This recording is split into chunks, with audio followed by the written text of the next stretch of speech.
Hiya, teacher friends. Are you interested in teaching IELTS speaking, whether it be in class or online? Well, today I'm going to show you an excerpt from today's class with one of my favorite students, Vitaly. Vitaly is from Russia. I've been teaching him for about 5 or 6 weeks now, IELTS writing and IELTS speaking. And in this video, you'll see one of my favorite techniques as a way to start an IELTS speaking lesson on iTalki. So tomorrow, Vitaly is going into his first IELTS exam. It's definitely a big day, and we started by talking about surprises. So this is how I start a lot of my IELTS speaking classes. We just talk about general topics like what's going on, what's new, and we slowly make our way into the test framework. Yeah. So somebody who's close to Vitaly is having her birthday today. We were talking about surprises. I shared a little bit about my own experiences with surprises as well, and then together we created an actual question, an IELTS Task 2 question. From there, we brainstormed a few things to talk about outside of the question card, and I gave him some time to think about the question. Also, I introduced a little bit of vocabulary just to get the wheels turning as well. So go ahead and watch this excerpt, and I hope this gives you some clarity on how to run your own IELTS speaking lessons. So we were just chatting about like ruining surprises and like the pressures that come with buying gifts for people. Have you ever ruined a surprise before, or has somebody ruined a surprise for you? Yeah, like I think I always do because sometimes I think I do not have enough patience to wait for a certain moment, and Yeah.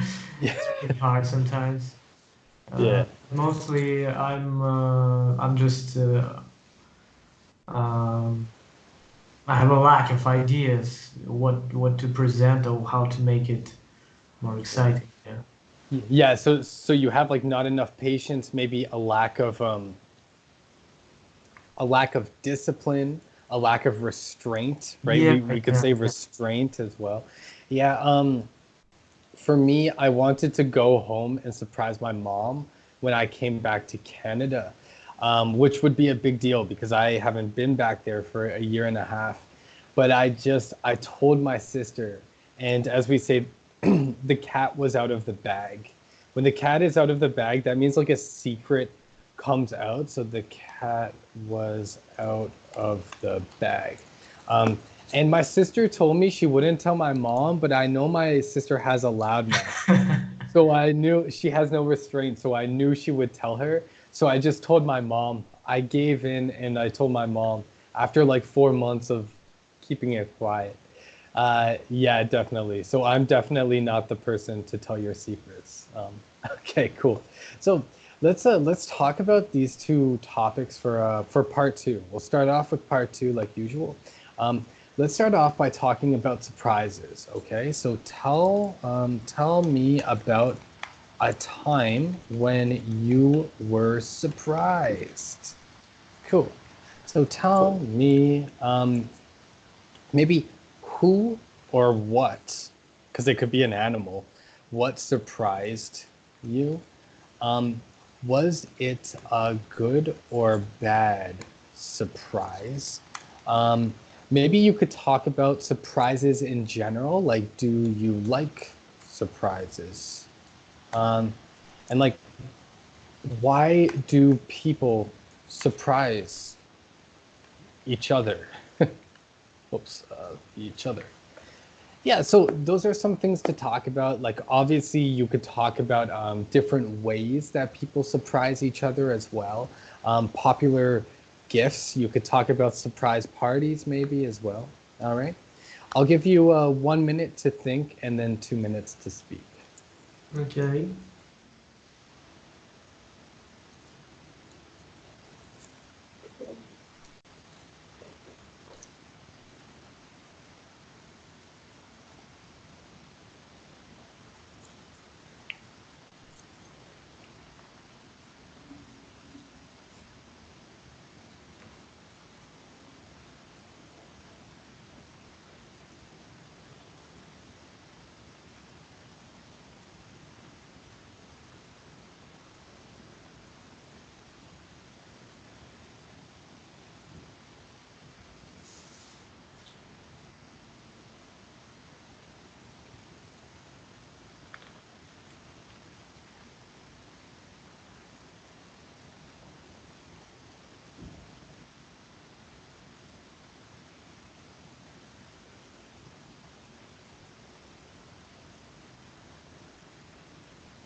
All right, happy days. There we are. That's 1 minute right there, Vitaly. So again, short, simple, slow sentences.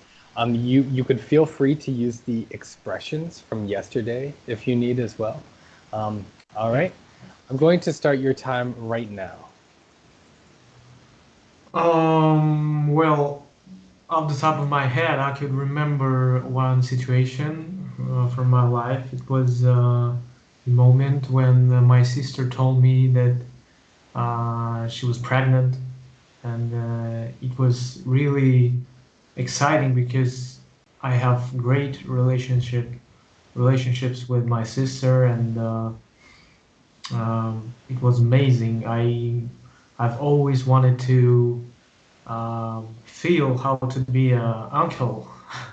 So also it was very surprising moment when I was in Japan traveling with my friends, and my uh, I guess his brother-in-law called me, and he told that I became an uncle. So um, I think it's a uh, like type of great surprise, but also, of course, people could face very like unpleasant situation in their lives, and it could also give them experience and teach them how to live with the bad emotions. And like the worst surprise I think I've ever um, get, it was when my grandmother died, and it was a really awful moment in my life. And but I guess after that I can face this similar problem in the Okay, future. that's 2 minutes. That's 2 minutes. Yeah. Wow, man, you showed up to speak today. Well done. So that was nice, clear, and concise. There was a lot of rhythm and flow in the way you spoke. You spoke about so many different things. You spoke Yeah, there about was one moment when I forgot the word, and I should better use. It's at the tip of my tongue. Yeah, exactly. It's at the tip of my tongue. That's right. But that's good. Like you didn't forget it for too long. So that's a nice thing right there. Fantastic. So you spoke about like what the surprise was. You gave context. Like you said, I was traveling. My brother-in-law told me. You spoke about how you felt. You spoke to the contrary. You said some bad surprises and you gave examples. You made a distinction, and that's a beautiful answer right there. Like that's all you need to do tomorrow, Vitaly. If you could Oh, answer that way I for hope. but if you could answer that way for any answer, then you're going to pass with flying colors. Yeah. Brilliant. Good stuff. So like what aside from that was it even yeah, like where you were, what it was? Yeah. And you used some of the expressions from yesterday. That's fantastic. So some things that could have brought that to the next level is maybe just talking about like in a wider society, right? Yeah, okay. How Yeah. maybe about shock value. If you had time, you could have spoken about how people like being surprised sometimes. We watch horror films sometimes, right? We go in there to be surprised, like we All right. want to be shocked, right? So that could have been something, but honestly, that was a fantastic answer, so we don't need it. All right, good. Hello again. So, as you could see from that video, Vitaly did a very good job. That was actually an excellent first take for a class with Vitaly, and he's definitely functioning at a band 6 plus level. All right, so one of the first things that we spoke about, I commended him on his knowledge. See, what you didn't see in that video, there were certain expressions we went over yesterday, and he used them today, right? So right off the top of my head, that's one expression we spoke about. And he even recognize one of his mistakes. Not so much a mistake, but just a missed opportunity, which would be, oh, it's on the tip of my tongue. Yeah, so what's a very good thing, you'll realize you're doing a good job, is if your students could recognize some of their missed opportunities. They could say, oh, I almost got it, and they could share it with you. That's a fantastic thing. So as an IELTS examiner or an IELTS instructor, definitely be open to hearing that. Okay, so commend your students on what they did. Discuss possibilities. What could they have spoken about? And while doing so, talk about the pros and the cons, right? Like the strengths and the weaknesses of how they spoke. Give them suggestions of what they can do in the future. All right? And from there, I always jump into another task 2 right off the bat. Task 2 is usually the part of the speaking test that most students struggle with the most. Okay, so we jump into the task 2, and I'll provide more commentary after this next excerpt. Stuff. Let's move on to another topic of what we were speaking about before, and this is secrets. You were saying you're bad with keeping a secret, right? So let's think about an example with this. Maybe tell me about a time you had to keep a secret. Oh, tell me a secret, sure. A secret. Okay, cool. So what was the secret? Maybe who were you hiding it from? You hiding it from? Maybe did the cat come out of the bag? So did the person find out? Cool. So then from this, you could talk about gossip, maybe just the topic of gossip. Why do we gossip? What cultures gossip more than others, right? Cool. I'll give you 1 minute to think right now.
All right, happy days. That's 1 minute right there. So let's do it all again, okay?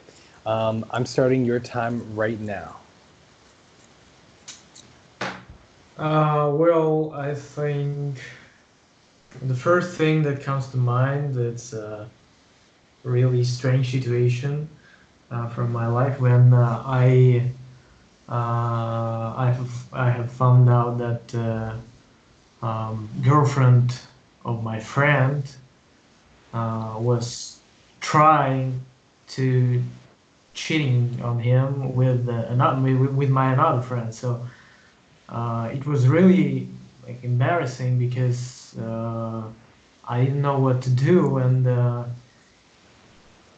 of course it was a kind of secret, but I'm not good at like keeping a secret, so I told it to my wife, and we discussed it, how to what is better outcome for this situation. And actually I decided not to do anything because it could really like change the relationships between them. So I didn't want to be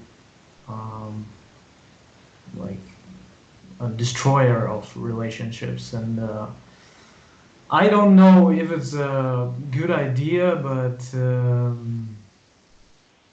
I think that people should um, consider consequences of um, like letting somebody know if secrets can could hurt another person. So Cool, 2 minutes right um, there. Well done. Nah, that was good. That was good. So so I could tell like you ran out of gas a little bit earlier than you did with the other one. But I like that you kept speaking about the concept of the secret. You kept bringing up different pieces of information and you stayed on topic, right? So just like last time, you opted to talk about like bad things with surprises. Um, Maybe with secrets, we could have spoken about general concepts. So remember, I said gossip is one of them. Also, I'm not sure if you're familiar with this, but white lie. Do you know what a white lie is? it means like when you're lying to somebody and you don't want to hurt their feelings, yeah? Some kind of. Yeah, exactly. Mostly when you lie to somebody for a good reason, right? Because there's no reason to start a fight with them. You don't need to start a fight with them, right? So if you tell me I'm a good teacher or something like that, that could be a white lie. That could just be like, I don't want to offend him. That's all, right?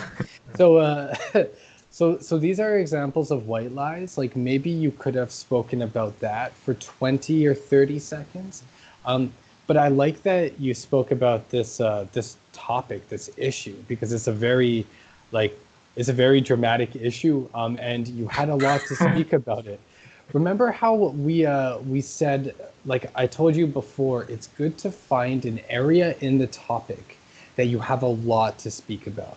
So like my buddy is cheating with my buddy's girlfriend. Like that's like daytime television in America. It's one of those things Yeah. you see on Jerry Springer or like one of those daytime Dr. Phil kind of things, right? So it's good that you brought up something that was important like that. You said what the problem was, who was involved. You said you spoke with your wife and deliberated, and you didn't end up telling her. You spoke about how secrets can be good and can be bad. So that's good. The only thing that could have brought more substance is maybe speaking about a concept just because you ran out of things to say there. All right, cool. Fantastic. Welcome back. So, as you can see there, at the beginning, I just set the bar for Vitaly. I spoke to him about how he's starting off on the right foot. Let's keep the ball rolling. Let's keep the momentum going, right? Throughout the whole time, I was taking notes. By this point, I'm not too picky with grammar, and I'm sure a lot of IELTS instructors differ on their opinion of this issue. Definitely when it's the day before the exam, it's kind of like a lot of things are set where they are. And the best thing that we could do is just get the confidence going. But when it's earlier days, I'm definitely very strict on grammar, articles, prepositions, all that jazz. So take notes, notes, notes. All right, cool. After that, I made comparisons between this one and this task two and the previous task two. So that's another important thing as well. Get your students to understand how they're doing. Let them see where the bar is, where the standard is, so they could really shoot for that. Okay, it gives them some motivation. Also, you can see that you can see the different topics that your students are more comfortable with. So of course these topics like talking about surprises, these are kind of made up topics. They aren't specifically on the IELTS exam from what we know, but they are topics that could be relevant and relatable in real life. Cool.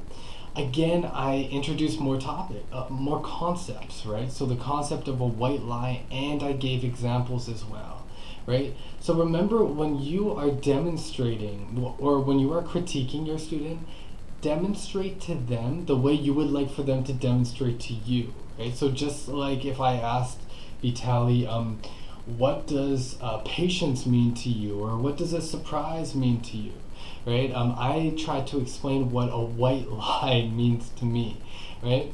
Cool. So that's my favorite technique, my favorite way to get the ball rolling. Start with some light conversation, keep things light and keep things easy going, and then start to move into part two.